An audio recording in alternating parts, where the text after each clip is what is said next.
ஆனால் நம்முடைய வாழ்க்கையில் சில சோதனைகளை, உபத்திரவங்களை, புடமிடுதல்களை கர்த்தரே அனுமதிக்கிறார். அடுத்த வசனத்தை வாசிங்க.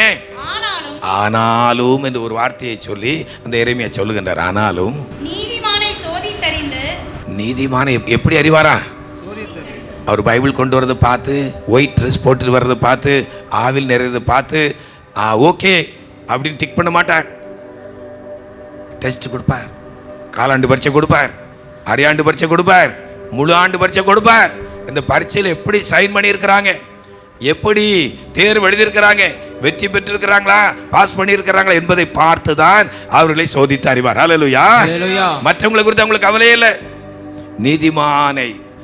நீதிமான்கள் மேல் கர்த்தருடைய கண்கள் நோக்கமாயிருக்கிறது. அப்படி கூப்பிடுதலுடைய செவிகள் திறந்திருக்கிறது. ஹல்லேலூயா.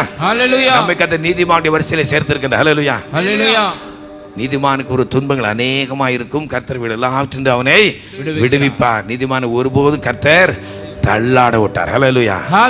எல்லாரும் சேர்ந்து சொல்லுவோம், நீதிமானை கர்த்தர் ஒருபோதும் தள்ளாட விட்டார். நீதிமான் தள்ளாட விடமாட்டார், நித்தமும் காத்து நடத்திடுவார். நீதிமான் நான் நீங்கள் நீதிமான்கள். அந்த ஆண்டுடைய பார்வையில் அவர் நம்மை நீதிமான்களை பார்க்கிறார். கர்த்தர் மேல் பாரத்தை வைத்து வீடு கலங்கி தவி